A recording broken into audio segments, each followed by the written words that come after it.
Alright, so here it goes. I never thought I'd be writing something like this, but life has a way of slapping you awake when you least expect it. I've been with my girlfriend, Anna, for almost 3 years. We met in college, bonded over late-night study sessions and cheap coffee, and I honestly thought she was the person I was going to marry. We made plans, talked about moving in together after graduation, and even had conversations about kids someday. But if I'm being real, the first signs of trouble showed up a while ago. She started being too busy to hang out, spending more time with her coworkers after work than with me. At first, I brushed it off, telling myself she deserved to have her own life and freedom. I trusted her. That's the thing, I really trusted her. Then little things piled up. She started guarding her phone like it was some kind of national secret. No more leaving it face up on the table. She'd get a text, smile to herself, and then quickly put it down if I was looking. I asked once, half joking, "Who's making you smile like that?" She laughed it off and said it was just memes from her friend group. My gut didn't buy it, but my heart wanted to believe her. That was the beginning of the unraveling. So here's where things started getting weird. One Friday night, Anna told me she was going out for a quick drink with her coworkers. Normally, no problem, but something about the way she said it didn't sit right. Her tone was off, like she was already rehearsing an excuse for later. I remember sitting at home, staring at the TV without even watching it. My gut was screaming at me, louder than it ever had before. So, I did something I never thought I'd do. I drove to the bar she said she'd be at. When I walked in, I didn't see her. Not at the bar, not at the tables. I asked the bartender if she had been there, and he shook his head. My stomach dropped. I texted her, "Hey, how's the night going?" She replied almost instantly, "Fun. Just about to leave.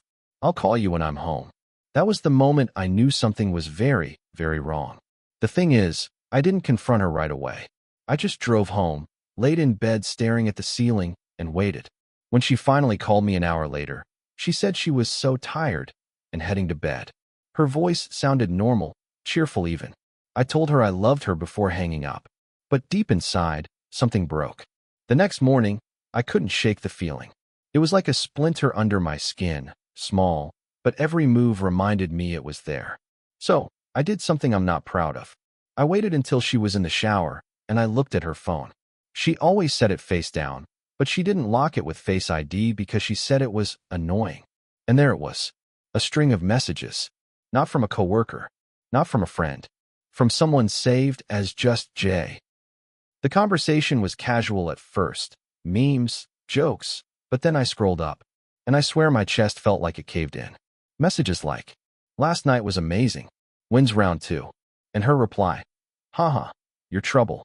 But maybe sooner than later, winky face." I remember just sitting on the edge of the bed, staring at the screen, hearing the shower running, and feeling my world tilt sideways. She came out, towel in her hair, humming some stupid song, and kissed me on the cheek like nothing happened. And I just sat there, frozen, phone still in my hand. That was the first time I saw her not as Anna, the girl I love, but as a stranger. I didn't confront her right then. I couldn't. My hands were shaking, my throat was dry, and the idea of saying the words out loud made it too real. So I played along. For the next 2 days, I acted normal, texted her good morning, joked around, kissed her like usual.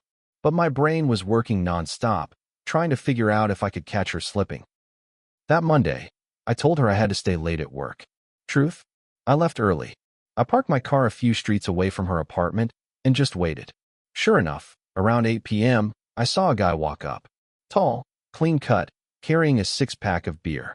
He buzzed in, and 2 minutes later, I saw her shadow moving across the curtains upstairs. My chest tightened, but I stayed. I wanted confirmation, hard, undeniable confirmation. An hour later, the lights dimmed. I don't need to tell you what happened next. Even from outside, I knew. I wanted to kick the door down, scream, fight, anything.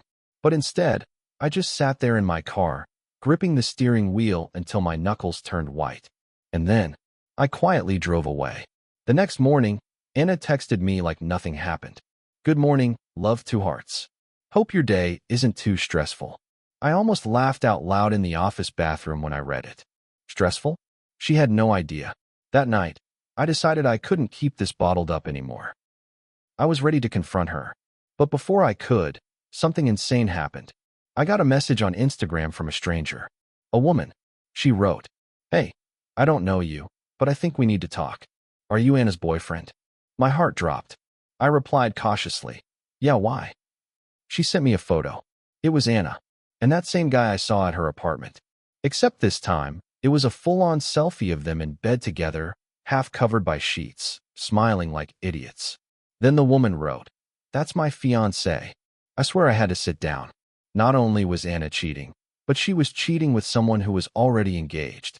And his fiancé had just caught on too. This wasn't just betrayal. This was a whole different level of messed up. I couldn't hold it anymore. That evening, I drove straight to Anna's place. I didn't text, didn't call. I just showed up. She opened the door, surprised but smiling, like she was happy to see me. That smile disappeared the second I held up my phone and showed her the photo. Her face went pale. She stuttered, "It's not what it looks like." God, I hate that line. Every cheater in every bad movie says it. And there she was, saying it to me in real life. I cut her off. Don't lie to me. I saw him at your place. I've read the texts. And now his fiancée has proof too. How long were you planning to keep this up? For a second, she just stood there in silence. Then the tears came. Not soft, guilty tears. Ugly crying. She grabbed my arm, begging, "I messed up. I didn't mean for it to go this far. He doesn't matter. You're the one I love." And here's the part that broke me. I wanted so badly to believe her. My brain was screaming, "Walk away," but my heart was still chained to this person who had already destroyed me. I didn't yell. I didn't throw anything. I just looked at her and said, "You're not the person I thought you were." Then I walked out. But of course, that wasn't the end. I thought walking out would be the end of it. I figured she'd give me space, maybe even accept it was over. But I underestimated just how desperate Anna could get when her world started crumbling. The very next morning, she showed up at my apartment. No warning, just pounding on my door at 7 a.m. like the place was on fire. When I opened it, she practically shoved her way in, eyes red, hair a mess. She dropped a duffel bag on my floor and blurted out, "I ended it with him. I told him never to contact me again. Please, just don't give up on us." I stood there in shock. She was moving fast, like if she acted quickly enough, she could erase everything. She even pulled out her phone, showing me a string of messages she had sent to Jay, basically ripping him apart, calling him a mistake, saying she belonged with me. But here's what threw me. At the bottom of the screen, his reply was still there. "You'll be back. You always come back." Her face crumpled when she realized I saw it. I didn't know whether to laugh, scream, or collapse on the spot. She wasn't fighting for us. She was fighting not to lose control. And deep down, I knew this was only the beginning of the storm. After that morning stunt, I told Anna to leave. I couldn't even look at her without feeling sick. But of course, she didn't just walk away quietly. 2 days later, I got a call from her mom. Yeah, Anna had gone crying to her family, twisting the story like I was the one who suddenly abandoned her for no reason. Her mom begged me to give her another chance, saying Anna was just confused and that every couple has rough patches. Rough patches. This wasn't forgetting to take out the trash. She had another man in her bed. I tried to explain, but her mom kept cutting me off. That was when I realized Anna had probably been feeding her family a whole different version of reality for a long time. But the real punch came later that week. I was at work when I got a text from an unknown number. It was Jay. "She told me about you. You should know, she's been playing both of us. Don't think you're special." Attached was a screenshot of their conversation from just the night before. Even after her dramatic "it's over" scene in my apartment, she had texted him, "I miss you. I don't know what I'm doing." I swear, I almost dropped my phone. She was trying to juggle both of us, even after being caught red-handed. That was the moment I stopped feeling heartbreak. The sadness began to turn into something else, cold, sharp anger. That text from Jay flipped a switch in me. Up until then, I'd been reacting, hurt, confused, waiting to see what she'd do next. But now, no more. I was done being a pawn in her little game. So I made a plan. I called Anna that night and told her we needed to talk in person. She jumped at it, probably thinking she could cry her way back into my arms again. We met at a coffee shop near campus. She sat across from me, looking like she hadn't slept in days. The first words out of her mouth were, "I'll do anything. Please just don't leave me." I let her talk. I let her cry. And then I calmly laid out everything I knew. The texts, the night at her apartment, the photo from his fiancée, and finally, the message from Jay himself. Her face went from panic to anger to complete collapse in about 30 seconds. She tried denying some of it, twisting details, but I didn't bite. I just kept repeating, "You lied. You betrayed me. And I deserve better." Then I did something I don't think she expected. I slid my apartment key across the table and said, "Don't come back. We're done." For the first time, I saw her completely speechless. Walking out of that cafe was the hardest thing I've ever done, but also the most freeing. Except, the story didn't end there. I thought that coffee shop goodbye was the end. Clean cut, no more drama. But if there's one thing I've learned, it's that people like Anna don't just let go, they cling. A week later, I came home from work and found her sitting on the steps outside my building. She looked wrecked, puffy eyes, messy hair, clutching something in her hands. When I walked up, she stood and whispered, "I'm pregnant." My heart stopped. The world blurred. I literally had to grab the railing to steady myself. She shoved a test into my hand. Positive. I couldn't even speak at first. A million thoughts collided in my head. Was it mine? Was it his? Was she lying? I finally managed. When how long? She broke down crying, saying she wasn't sure who the father was, but she knew in her heart it was mine. That line almost made me laugh. Dark, bitter laughter I swallowed down. I just stared at her, thinking about the tangled mess she'd created. If it was true, I'd be tied to her forever. If it was a lie, it was the lowest thing she could do to keep me. Either way, my life had just flipped upside down again. I didn't touch that pregnancy test. I just stared at it like it might reveal the answer by osmosis. I couldn't deal with it alone, so I went to a clinic the next day, under the guise of a routine checkup, to confirm things myself. The nurse looked at me like I was crazy when I asked if they could test for paternity on such short notice. But thankfully, they agreed to help. 2 days later, the results came back. The test was negative. She wasn't pregnant at all. Everything hit me at once. The betrayal, the lies, the manipulation. That pregnancy claim? Pure weaponized drama. She tried to corner me, to guilt me, to chain me back into her chaos. And I almost fell for it. I felt a strange mix of relief and rage.